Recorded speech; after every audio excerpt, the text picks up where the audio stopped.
주의 이름으로 사랑하고 축복합니다.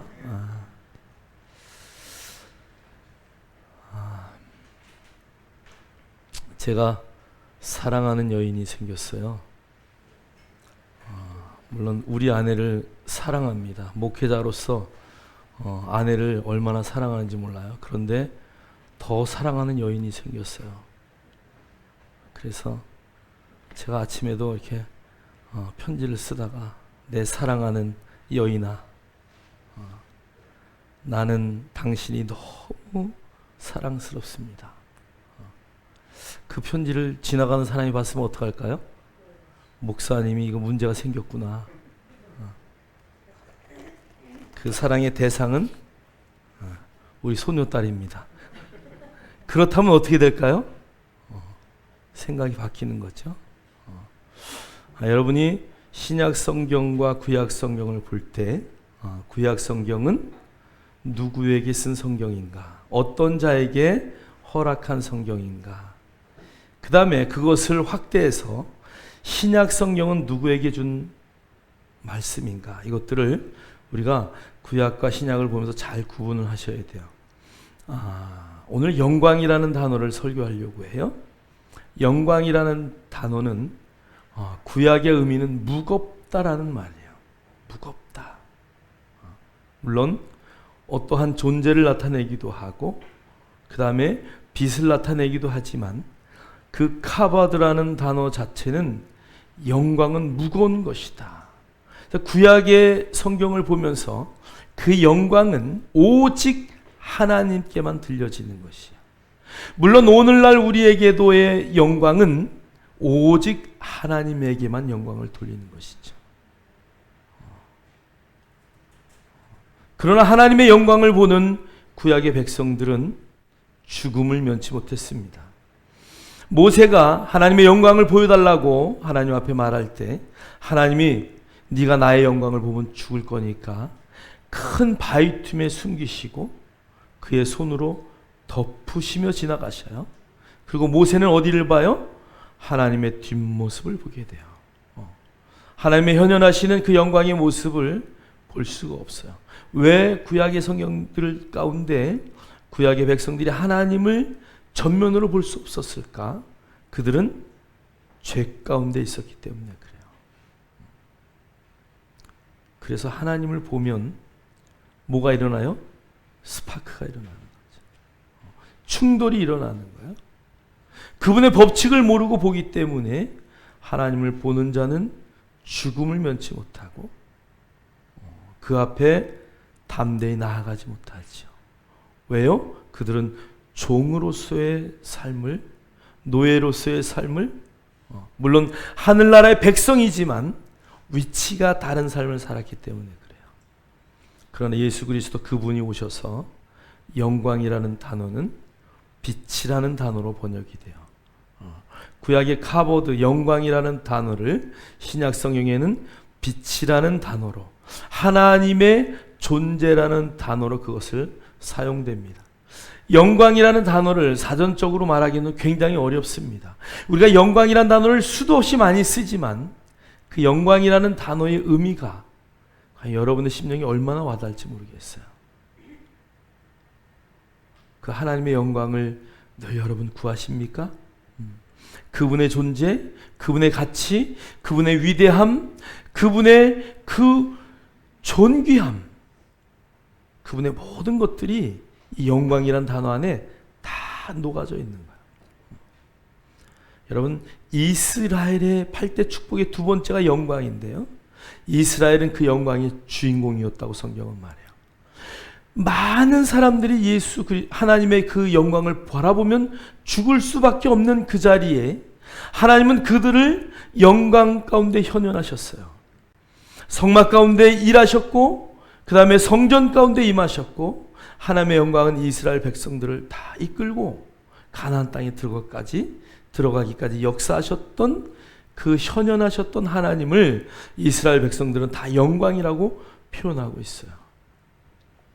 여러분이 사전적 의미의 영광이 아니라 정말 여러분의 중심을 온전히 하나님 앞에 다 올려서 여러분을 통해서 그 영광 받으시는 하나님의 영광을 볼 수 있는 우리 모두가 되기를 주의 이름으로 축원합니다. 축원합니다. 그래서 우리가 구약의 성경을 읽을 때와 신약의 성경을 읽을 때 그 두 관점을 잘 이해하고 이것은 종에게 한 말인가 아니면 이것은 아들에게 한 말인가 그것들을 잘 이해하고 보지 않으면 제가 좀 전에 썼던 편지를 다른 사람이 보고 목사님이 사모님보다 더 사랑하는 여인이 생겼대. 그래서 놀라는 것이 아니라 사랑하는 정말 그런 것 같아요. 내려갈수록 그 사랑이 깊어지잖아요. 그런 사랑을 표현한 거구나. 그래서 여러분이 하나님을 대할 때 어떠한 영광 가운데 하나님을 대할 것이며 그 영광이 예수님을 통해서 우리에게 어떻게 전이됐는지 말씀을 통해서 은혜 받기를 주의 이름으로 축복합니다. 우리 출애굽기 16장 10절 우리 다 같이 한번 읽겠습니다. 아론이 이스라엘 자손의 온 회중에게 말하매 그들이 광야를 바라보니 여호와의 영광이 구름 속에 나타나더라. 영광이 어디에 나타났다고요? 구름 가운데. 여러분, 이 구름은 굉장한 의미가 있습니다. 마지막 때에 주님이 오실 때도 영광 가운데 어디로 오셔요? 구름을 타고 오신다 그랬어요. 근데 여러분, 제가 그 마지막 재림의 장면을 그려놓은 그림들을 보니까 구름은 희미하게 밑에 있고 구름 위에 서 있는 허다한 많은 무리가 보이죠. 성경의 원어를 보면 구름과 같이 허다한 무리들, 그러니까 주님이 마지막 재림할 때에 여러분 구름을 타고 오신다고 우리는 생각하고 있지만 어떻게 보면 그 허다한 많은 무리에 둘러싸여서 이 땅에 오시는 거예요. 그러니까 허다한 구름 같은 무리 가운데 그분의 영광이 임하시는 거죠. 구약의 백성들 가운데 늘 구름이 하나님의 현현함의 존재였어요. 이스라엘 백성이 성막을 만들고 이제 성막 위에 구름이 쫙 떠오르면 그들이 어떻게 해요? 짐을 막 싸기 시작합니다. 성막을 다 걷어서 쫙 정리를 하고 법궤가 맨 앞에 나가면서 이제 모든 성막의 기물들이 뒤따르며 구름의 움직임을 따라서 움직여요. 근데 가다가 구름이 딱 서면 그들은 어떻게 해요? 그곳에 좌정하고 법궤를 중심으로 성막을 다시 지어서 그분의 현현함을 늘 구름 가운데 보았다는 것이죠. 그래서 구름은 말씀이라고 말해요. 말씀. 그러니까 하나님의 영광은 말씀 가운데 임해요. 그래서 신약 성경에 바울이 번역을 할 때에 말씀이 가라면 가고 서라 하면 서는 것, 구름이 갈 때 이스라엘 백성이 움직였고 구름이 멈추면 섰던 것처럼 또 그 구름이 밤에는 어떤 구름으로? 불기둥 같은 구름으로 그들을 감싸줘요. 왜요? 광야는 저녁에 너무 춥기 때문에. 여름에는 그 구름이 그들의 햇빛을 내려쬐는 햇빛을 막으면서 운전하게 해줘요. 자, 그러니까 구름은 보호라는 개념이 있어요. 여러분, 하나님의 그 성령이 여러분들을 보호하심을 아십니까? 여러분이 어떤 상황 가운데 있어도 주님이 내 안에 계시고 성령님이 나와 동행하심을 안다면 여러분들 그분의 보호 가운데 있어요.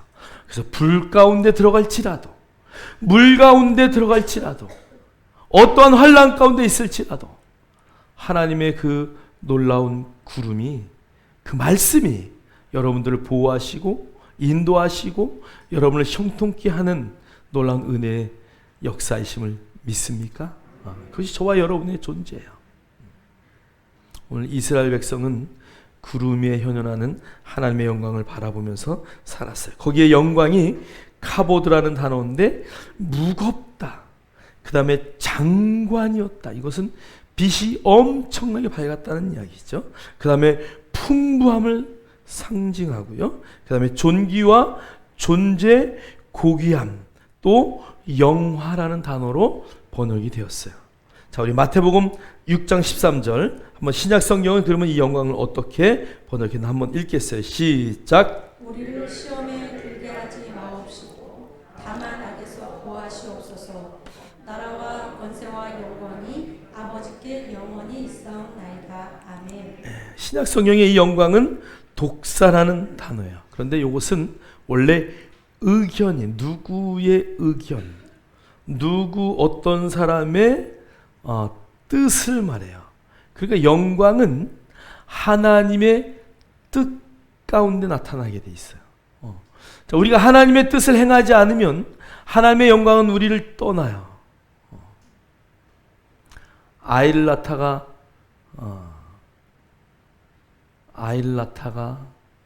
죽은 여인이 있는가 하면 그 아이의 이름을 이가봇이라고 지은 여인이 있어요.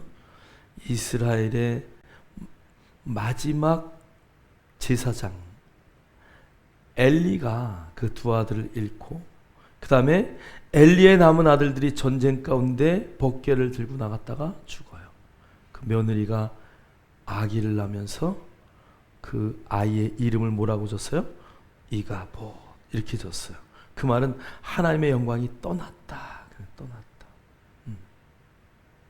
하나님의 뜻과 다른 삶을 살게 될 때에 영광은 떠나게 되어 있어요. 그러니까 여러분은 하나님의 의견, 그분의 뜻에 맞춰서 사는 것, 이게 바로 영광의 삶이에요. 할렐루야. 그래서 내 의견, 내 뜻을 내려놓고 하나님의 의견, 그분의 뜻을 따르는 것, 그게 바로 영광의 삶이에요. 오늘 그 영광이라는 것은 기대, 좋은 평판, 특히 신약 성경에는 빛, 광채, 영화, 명예라는 단어로 계속 쓰여져 있고요. 신구약에 공통적으로 쓰여진 단어는 하나님의 존재 방식이다 이거예요. 하나님은 어떻게 존재하시냐? 하나님은 어떻게 당신을 드러내시느냐? 영광 가운데 나타나신다는 거예요. 근데 그것을 신약의 언어로는 빛 가운데 임했다라고 말하고, 구약의 언어는 대표적으로 구름 가운데 임하셨다라고 말씀하고 있다는 것이죠.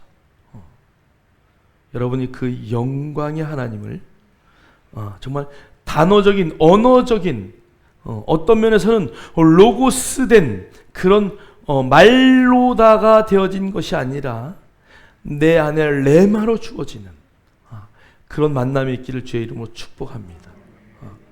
영광을, 말씀을 들어서 아는 사람과 하나님의 영광을 나의 감각을 뛰어넘는 이 영으로 체험한 사람하고는 뭐 놀라운 차이가 있어요. 제가 처음 주님을 만날 때 주님이 저에게 소리통아, 소리통아. 저는 그게 그때 뭔 소리인지 몰랐어요. 그 음성을 귀로 들었는데 누가 말하지? 돌아다 봤는데 아무도 보이지 않는 거예요. 하나님의 음성이었구나. 그 음성이 지금 몇십 년이 지난 지금도 그 음성이 뚜렷하게 귀에 살아있는 것처럼, 여러분 하나님을 영광 가운데 여러분이 그렇게 만난다면 여러분의 인생에 조금도 후회함이 없고 부족함이 없고 후회가 없는 인생을 살아가는 거예요. 내 삶의 모든 발걸음마다 그분이 인도하시는데 우리가 왜 후회를 하겠어요? 우리의 삶을 말씀으로 살아내는데 우리가 어떻게 후회하는 삶을 살 수 있겠습니까? 여러분의 삶이 늘 기쁘고 즐겁고 행복한 삶이 되려면 여러분 말씀 가운데 역사하시는 주의 음성을 들을 수 있기를 주의 이름으로 축복합니다. 그래서 그 말씀이 주어질 때에 우리 안에 막 그 레마로 와지는 그런 뜨거운 경험들이 있어지기를 주님의 이름으로 축복합니다. 자, 요한복음 1장 14절 우리 한번 읽겠습니다. 시작. 말씀이 육신이 되어 우리 가운데 거하시며 우리가 그의 영광을 보니 아버지의 독생자의 영광이요 은혜와 진리가 충만하더라. 아멘. 사도 요한이 요한복음을 기록했는데 요한복음과 요한계시록을 기록했어요. 여러분, 복음서가 몇 권이 있어요? 몇 권이요? 저를 보셔야 돼요. 그래서 딱 한 번서 딱 4권. 마태, 마가, 누가, 요한복음이 있어요. 자, 그런데 그 3개의 복음서, 마태, 마가, 누가, 요한복음은 공관복음이다 이렇게 불러요. 공관복음은 뭐예요? 같은 관점에서 본 기록이다 이거예요.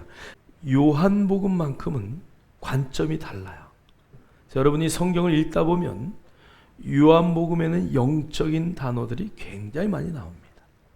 우리가 헬라어의 단어로 보면 그것이 눈에 딱 들여지게 나타나요. 의미를 주는 단어들. 그래서 관점이 요한복음은 본 관점이 달라요. 그럼 요한복음은 요한이 어떤 관점으로 봤을까? 하나님이 열어주는 계시의 관점. 그래서 계시록을 쓸 때 같이 요한은 그 영적인 영예로 요한복음을 많이 썼어요.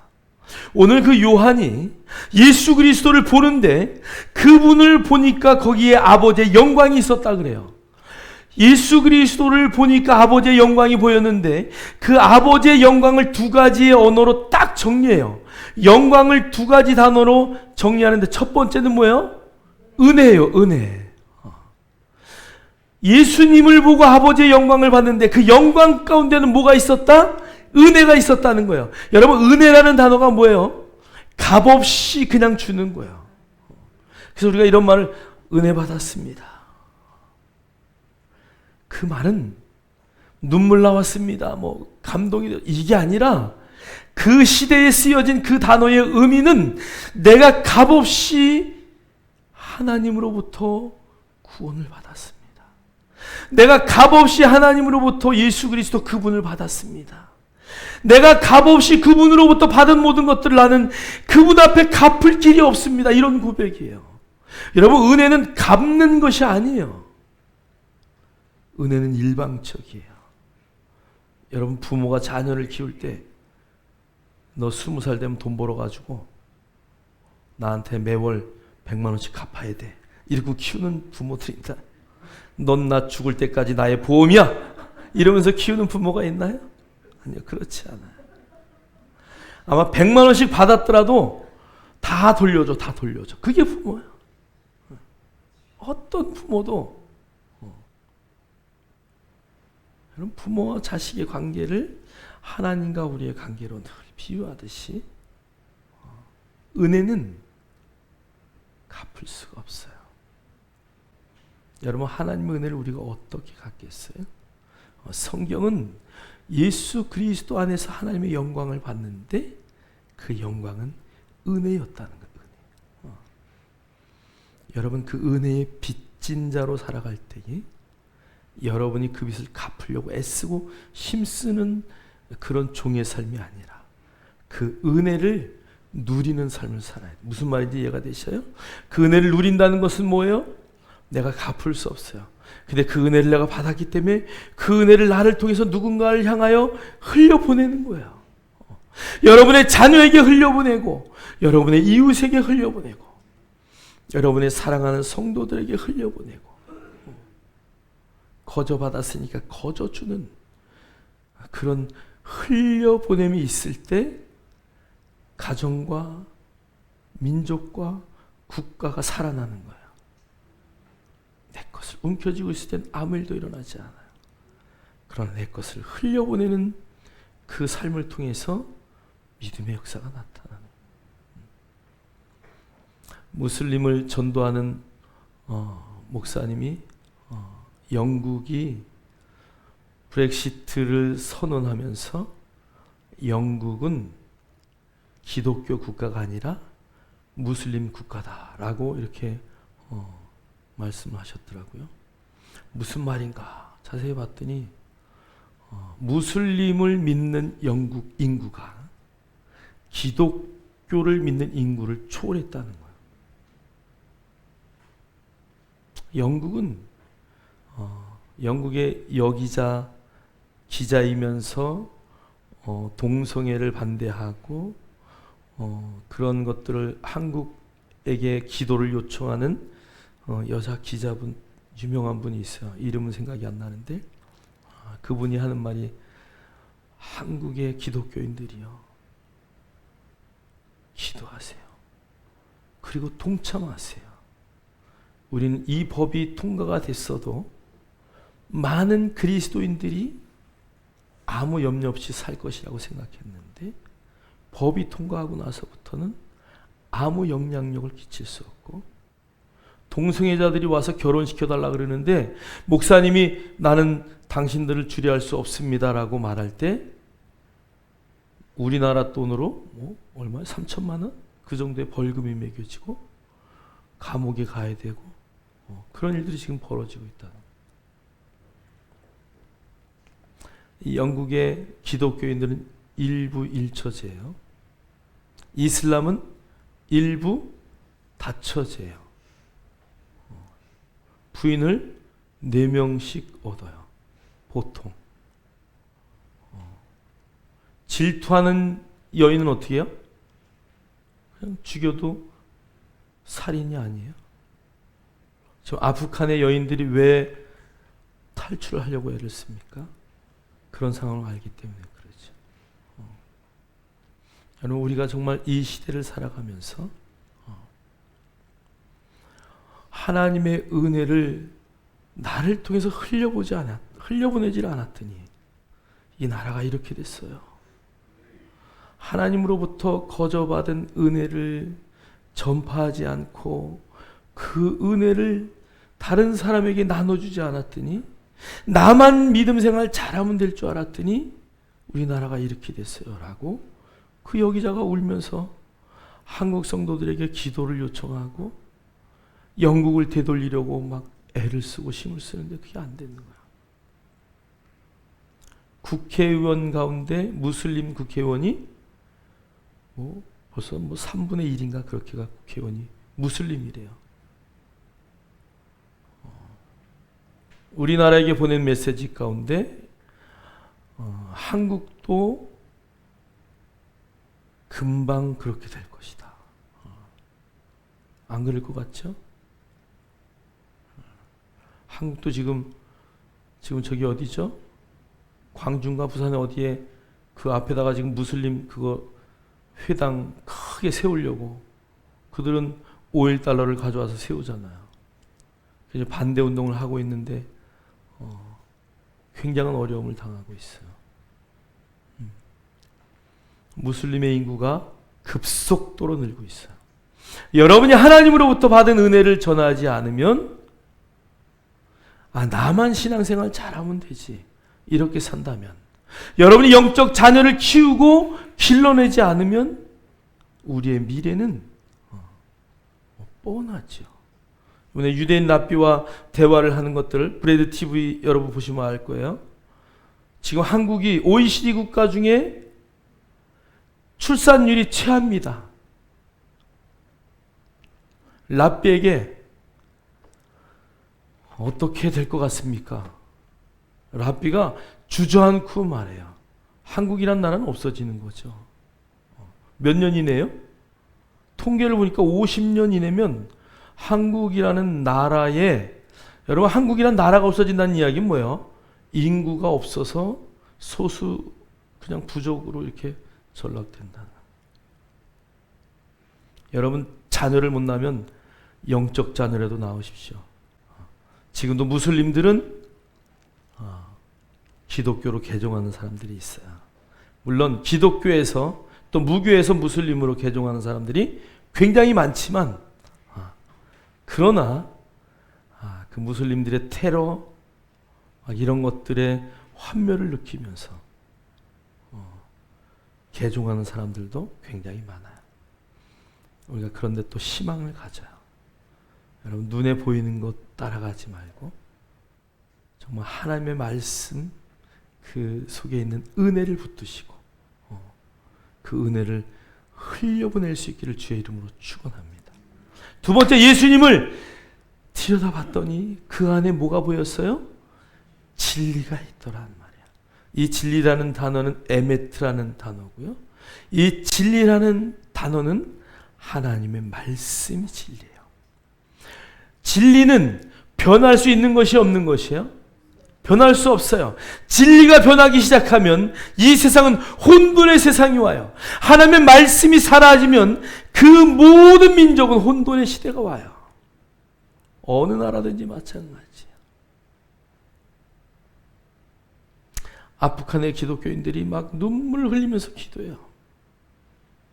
하나님의 말씀이 불에 태워지고 말씀을 믿는 사람들을 총살을 시키고, 제가 선교사님이 보내왔는데 도저히 우리 성도들에게 못 보여주겠더라고.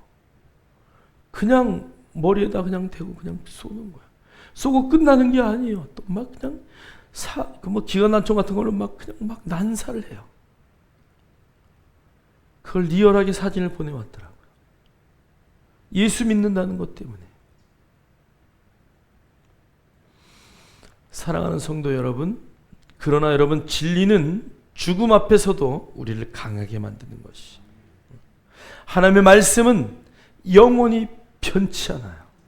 어떤 상황 가운데서도 변하지 않아요. 여러분 믿으십니까? 그래서 우리가 그 말씀을 말해야 되는 이유, 그 말씀을 선포해야 하는 이유, 우리의 입술이 하나님의 말씀만을 증거해야 하는 이유, 우리가 말씀을 말할 때 하나님의 영광이 나타나기 때문에 그래요. 여러분이 은혜를 흘려보내고 말씀을, 그 진리를 선포하는 삶을 살아낼 수 있기를 주의 이름으로 축원합니다. 축원합니다. 이사야 8장 20절, 마땅히 율법과 증거의 말씀을 따를지니 그들이 말하는 바가 이 말씀에 맞지 아니하면 그들이 정녕 아침 빛을 보지 못하고. 예, 할렐루야. 마땅히 율법과 증거의 말씀을 따를지니, 어떻게 따르라고요? 마땅히. 옆으로 셀 이유가 하나도 없어요. 그냥 우리의 해야 할 일은 당연히 말씀으로 살아야 돼요. 구약의 백성들에게 너희들 말씀대로 살면 성공해. 그거 붙들고 사는 게 이스라엘 아니에요?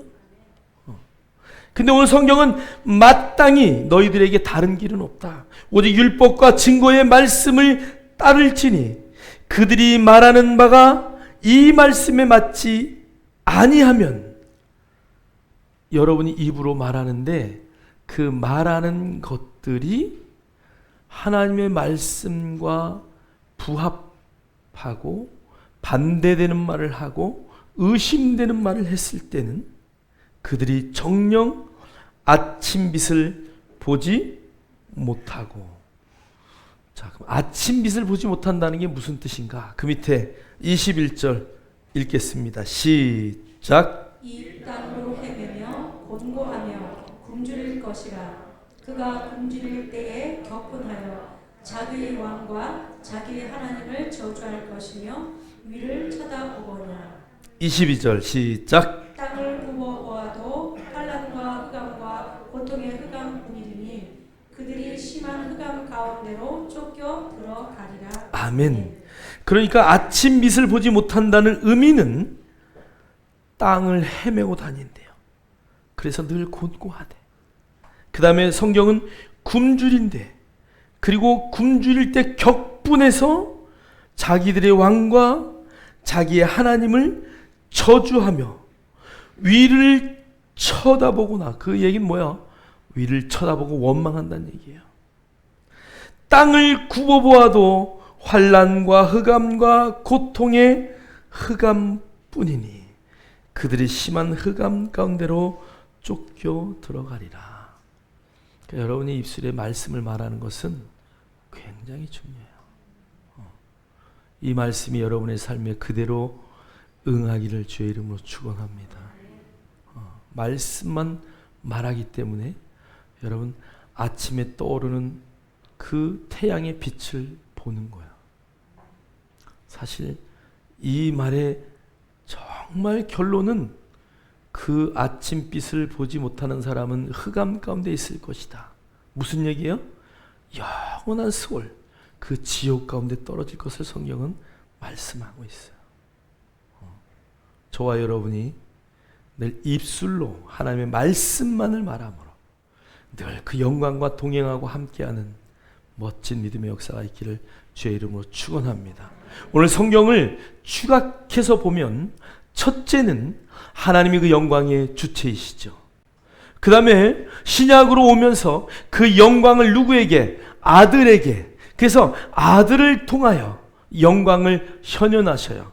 자, 우리 한번 아들의 영광, 베드로후서 1장 17절, 하나님의 영광이 어떻게 예수님에게 전이 됐는지 한번 읽겠습니다. 시작. 지극히 큰 영광 중에서 이러한 소리가 그에게 나기를 이는 내 사랑하는 아들이요 내 기뻐하는 자라 하실 때에 그가 하나님 아버지께 존귀와 영광을 받으셨느니라. 아멘. 그러니까 지극히 큰 영광 중에 이러한 소리가 나서 그에게 나기를 내 사랑하는 아들이요 내 기뻐하는 자라라고 말할 때 그 하나님 아버지께서 존귀와 영광을 받으셨대.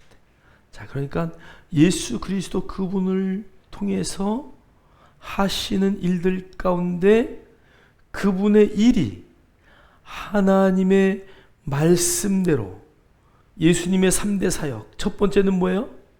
가르치고, 두 번째는 전도하고, 세 번째는 병 고치고. 그러니까 예수님은 하나님의 말씀을 제자들에게 가르치시고, 그 다음에 전도하러 왔다. 그래서 늘 전도하셨고, 그 다음에 그분은 가는 곳마다 병자를 고쳤어요. 그 하나님의 말씀대로 일하신 예수 그리스도 그분의 놀라운 일들을 보면서 하나님이 존귀와 영광을 받으셨다 그래요. 할렐루야. 자, 그런데 그 신약 성경에 그 예수 그리스도의 존귀와 영광이 오늘 저와 여러분에게 전이 됐다는 것을 성경은 계속 말하고 있어요. 그게 정말 놀라운 복음이에요. 여러분, 그 영광이 하나님으로부터 예수님께로, 예수님에게서 우리에게로 전이 됐다는 것은 여러분 놀라운 거예요. 어떻게 그 영광을 보기만 하면 죽을 수밖에 없는 그런 무직 가운데 사는 사람들이, 정말 개미 같은 존재들이 그 영광의 주인공이 되어서 하나님 앞에 그 영광을 돌리는 믿음의 역사가 오늘 성경을 통해서 우리에게 주어졌다는 것이죠. 자, 우리 한번 성경 요한복음 14장 13절 한 번 더 확증합니다. 시작. 너희가 내 이름으로 무엇을 구하든지 내가 행하리니 이는 아버지로 하여금 아들로 말미암아 영광을 받으시게 하려 함이라. 아멘. 원래 이 말씀 전에 너희가 내 안에 내 말이 너희 안에 거하면 무엇이든지 원하는 대로 구하라. 그리하면 다 받으리라. 그런데 오늘 그 너희가 내 안에 내 말이 너희 안에 거했을 때 너희가 내 이름으로 무엇을 구하든지 내가 다 행하겠다고 하셔요. 여러분, 말씀 안에 거할 때 이 거하다라는 단어를 성경은 집을 짓고 그 안에 들어가서 사는 것을 말해요. 뭐 제주도 가서 한 달 살이, 뭐 유럽의 여행, 뭐 이런 게 아니라 거하다라는 단어는 그 안에 들어가서 여긴 내 집이야 그러고 사는 거야. 여러분, 내 집에서는 편하게 뭐 모든 무장을 다 해제하고 있지 않나요? 내 집에 들어갔는데 정장 딱 입고 무릎 딱 꿇고 막 이러고 사는 사람이 있어요? 그곳은 자유함이 있는 거예요. 그래서 이 거함이라는 단어는 물 위에 이렇게 사해의 그 물 위에 이렇게 탁 누우면 둥둥둥 뜬대요. 여러분 한번 가봅시다. 우리 코로나 끝나면 가보자고요. 누우면 그냥 저절로 떠 있는 거야. 최고의 편안함. 여러분, 말씀 속에 거할 때, 여러분 예수 안에 거할 때 그런 평안함을 느끼십니까? 그런 정말 그분 안에 마음껏 수영하고 헤엄치고 막 그냥 그 예수 안에서 모든 것을 이루는 그 놀라운 은혜의 삶을 여러분 살아내십니까? 오늘 주님이 그 안에 있을 때 이는 아버지로 하여금 아들로 말미암아 영광을 받으시게 하려 합니다. 너희에게 기도의 응답을 주는 이유는, 예수의 이름으로 구할 때 주는 이유는 그 아들의 이름을 통해서 누가? 하나님이 영광 받기 위해서. 그럼 우리가 하나님의 말씀을 말하고 주장하고 선포해서 말씀이 여러분의 삶에 실제로 이루어질 때에 영광을 누가 받으신다고요? 아들 때문에 아버지가 영광을 받으신대. 할렐루야. 여러분, 그 영광의 주인공임을 깨닫기를 주의 이름으로 축복합니다. 축복합니다. 자, 우리 한번 출애굽기 34장 29절로 35절 우리 다 같이 읽겠어요. 시작. 모세가 그 증거의 두 판을 모세의 손에 들고 시내산으로 내려오니 그 산에서 내려올 때 모세는 자기가 여호와와 말하였으므로 말미암아 얼굴 피부에 광채가 나나 깨닫지 못하였더라. 아론과 온 이스라엘 자손이 모세를 볼 때에 모세의 얼굴 피부에 광채가 남을 보고 그에게 가까이 하기를 두려워하더니 모세가 그들을 부르매 아론과 회중의 모든 어른이 모세에게로 오고 모세가 그들과 말하니 그 후에야 온 이스라엘 자손이 가까이 오는지라. 모세가 여호와께서 시내산에서 자기에게 이르신 말씀을 다 그들에게 명령하고 모세가 그들에게 말하기를 마치고 수건으로 자기 얼굴을 가렸더라. 그러나 모세가 여호와 앞에 들어가서 함께 말할 때에는 나오기까지 수건을 벗고 있다가 나와서는 그 명령하신 일을 이스라엘 자손에게 전하며 이스라엘 자손이 모세의 얼굴의 광채를 보므로 모세가 여호와께 말하러 들어가기까지 다시 수건으로 자기 얼굴을 가렸더라. 아멘. 모세가 하나님을 현현하는 거예요. 계명을 받기 위해서 올라가서 이제 하나님과 대화하는데 하나님의 영광 때문에 모세의 얼굴에 뭐가? 그 영광이 전이 된 거예요. 그런데 모세가 나와서 백성들 앞에 왔을 때 그 얼굴을 보니까 두려워서 떨었다 그래요. 그 영광의 광채가 너무 강렬한 거죠. 그래서 모세가 수건으로 얼굴을 싹 가렸어요. 질문, 왜 가렸을까요? 예? 얼굴을 왜 가렸을까? 두려워해서? 예? 안 들려요, 크게. 가까이 가기 위해서? 예? 죄악 때문에.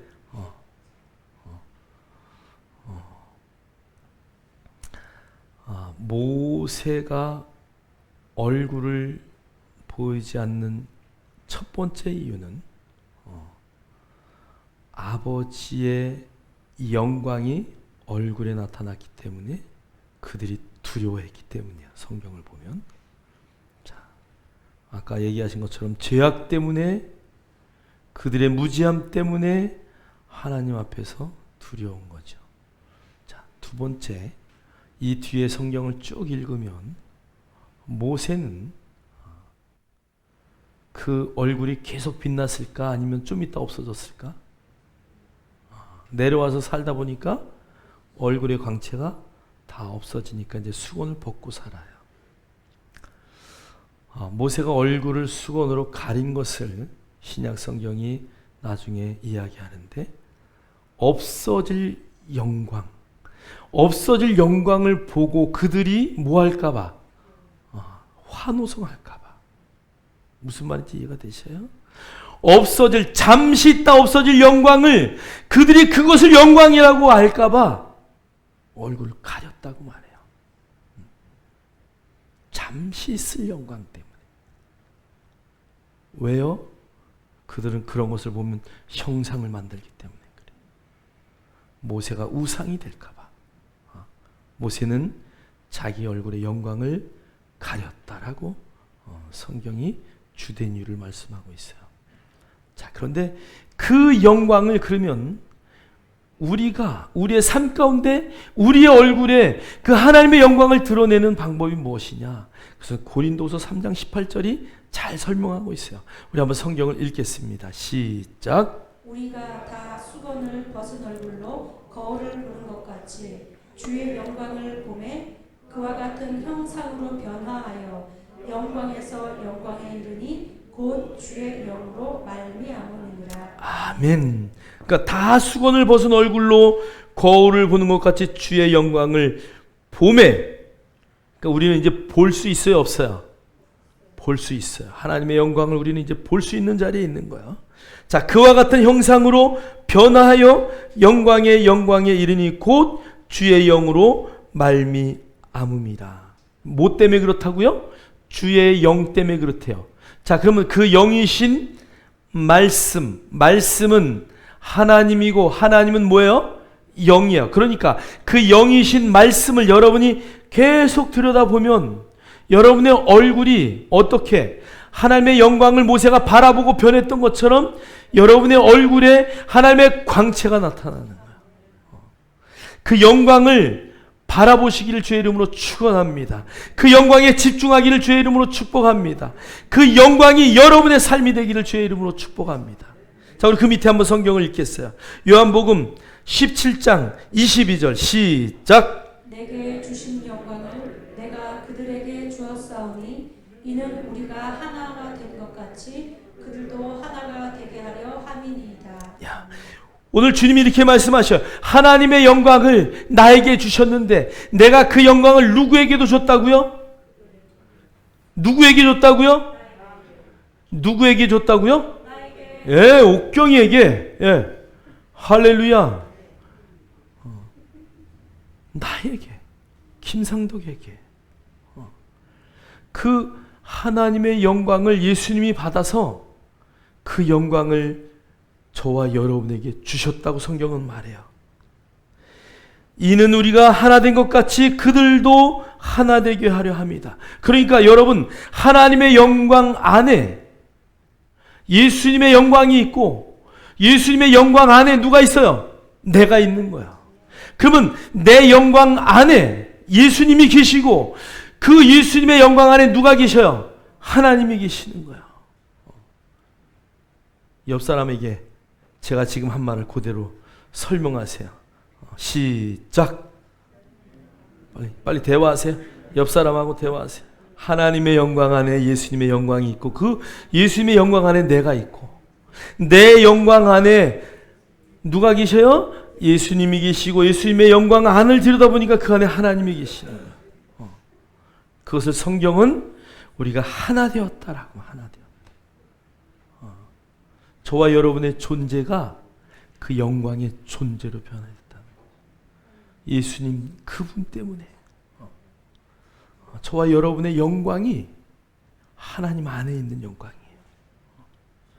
그 영광의 주인공이 저와 여러분이라는 것을 잠시도 잊지 않기를 주의 이름으로 축원합니다. 자, 우리 데살로니가후서 1장 12절 읽겠어요. 시작. 우리 하나님과 주 예수 그리스도의 은혜대로 우리 주 예수의 이름이 너희 가운데 영광을 받으시고 너희도 그 안에서 영광을 받게 하려 아멘. 우리 하나님과 주 예수 그리스도의 은혜는 어떻게? 내가 노력하는 거예요? 값없이. 그러니까 하나님과 우리 주 예수 그리스도의 그 값없이 주는 그 은혜 안에서 우리 주 예수의 이름이 너희 가운데 영광을 받으시고 너희도 그 안에서 영광을 받게 하려 합니다.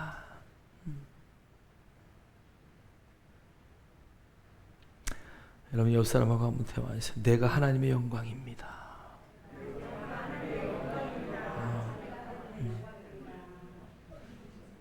저는 이 말씀을 준비하면서 정말 내가 그 영광의 존재라. 내가 어디 가든지 빛나는 존재라는 것. 내가 어딜 가든 나 때문에 잘 될 수밖에 없다는 것. 내가 믿음으로 선포하고 내가 믿음으로 고백하면 그 일이 이루어질 수밖에 없다는 것. 내가 말할 때마다 하나님의 뜻과 동일한 말을 말한다는 것. 하나님 내가 그 영광의 주인공이군요. 감격이 되는데 나만 감격하는 것 같아요. 여러분 감격이 되시나요? 저와 여러분이 그 영광의 주인공이라는 것이 인식이 되시나요? 하나님의 영광이 여러분 안에서 여러분을 그렇게 끌고 가고 있는 거예요. 오늘 고린도서 4장 6절은 이렇게 말해요. 어두운 데 빛이 비치라 말씀하셨던 그 하나님께서 예수 그리스도의 얼굴에 있는 하나님의 영광을 아는 빛을 우리 마음에 비추셨느니라. 그 영광의 빛이 우리 마음 가운데 비춰서 이제 우리는 그 영광의 주체가 되었다는 것이. 마태복음 5장 14절도 성경은 우리에게 이렇게 말씀하셔요. 너희는 세상의 빛이라. 산 위에 있는 동네가 숨겨지지 못할 것이요. 여러분, 너희는 세상의 빛이라. 산 위에 있는 동네가 숨겨지지 못할 것이다. 여러분이 어디에 있어야 돼요? 산 위에 있는 동네보다 더 높은 데 있어야 그 빛이 빛나지. 여러분, 여기에 동네라고 표현했는데요, 원래 이 동네라는 단어는 폴리스라는 단어예요. 어떤 주석에는 그냥 시티, 어느 도시를 말하기도 해요. 여러분, 여기 폴리스라는 것은 조그만 소도시가 아니에요. 여러분, 성경을 읽다가 데가볼리라는 단어가 나와요. 여러분, 데가볼리라는 단어는 예루살렘 인근에 그 시리아와 요르단 쪽에 있는 10개의 큰 성읍, 그 당시에 큰 성읍 10군데를 함께 묶어서 데가 10개의 성읍이다. 이래서 데가볼리스라는 단어인데 데가볼리라고 썼어요. 10개의 큰 동네를 말해요. 그러니까 여러분이 빛이 되어서 우리 집도 비추기 나는 힘들어요, 이게 아니라 여러분이 가면 여러분이 선 그 자리 때문에 여러분의 국가가, 할렐루야, 그래서 어느 성경은 컨츄리라고 번역해 놨어요. 국가의 개념까지. 내가 있기 때문에, 예수 믿는 그 한 사람 때문에 그 국가가 빛나는 거죠. 내가 있는 그 한 사람 때문에 도시가 바뀌는 거예요. 여러분, 그 영광의 빛은 엄청난 빛이라는 것을 오늘 성경은 말씀하고 있어요.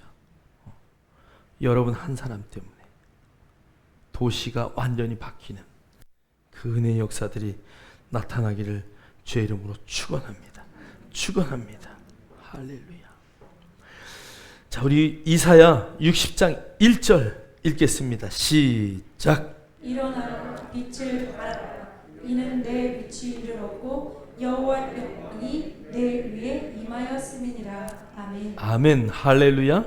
여러분, 이사야 성경은 몇 권이에요? 66권.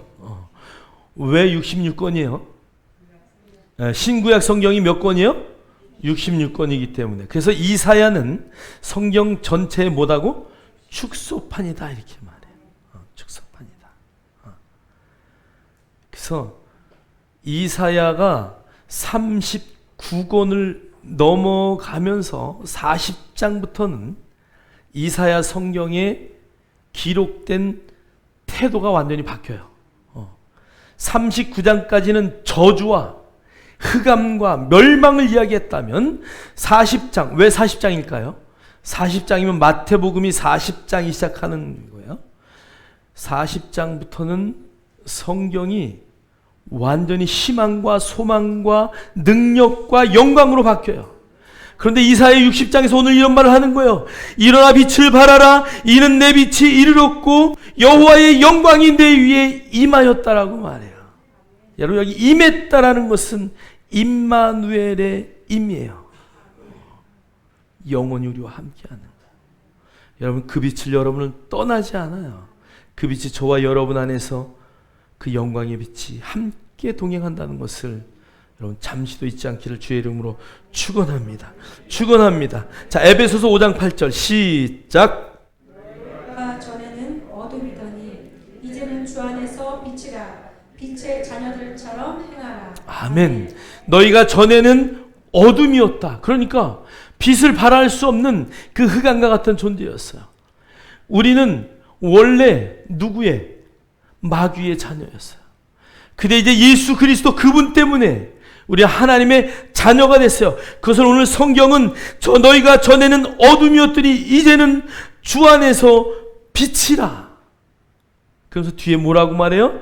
빛의 자녀처럼 행하라. 오늘 여기 처럼이라는 단어는 그런 행세를 해라 이런 단어가 아니에요. 이것은 니꼴이라는 단어예요. 너는 주의 자녀야. 너는 하나님의 자녀야. 너는 하나님의 아들이야. 너는 하나님의 장자야. 그러니까 당연히 빛 가운데 사는 것은 당연히 우리의 삶이 그래야 돼. 여러분 빛 가운데 거하기를 주의 이름으로 축원합니다. 그래서 우리는 밤중에 다니는 걸 싫어해요. 일찍 자야 돼. 새 나라의 어린이는 일찍 자고 일찍 일어나는 거. 할렐루야. 여러분 어둠에 거하지 마십시오. 여러분이 늘 빛 가운데 거하십시오. 빛을 발하십시오. 여러분이 간혹 어두운 데 갔다 할지라도 그 어두운 곳에 빛을 발하는 믿음의 역사가 있기를 주의 이름으로 축복합니다. 새롭게 하소서를 보니까 무당집만 다니면서 전도하는 목사님이 계시더라고. 또 인천의 어느 목사님은 술집만 다니면서 룸살롱 막 이런 데만 다니면서 전도하시더라고. 그 안에는 빛이 넘치니까. 여러분 그 빛이 저와 여러분의 존재라는 것을 여러분 잠시도 잊지 마시고 늘 빛의 자녀 같이 빛의 자녀답게 살아낼 수 있는 우리 모두가 되기를 주의 이름으로 축원합니다. 자, 우리 고린도전서 10장 31절 읽겠습니다. 시작. 그런즉 너희가 먹든지 마시든지 무엇을 하든지 다 하나님의 영광을 위하여 하라. 아멘.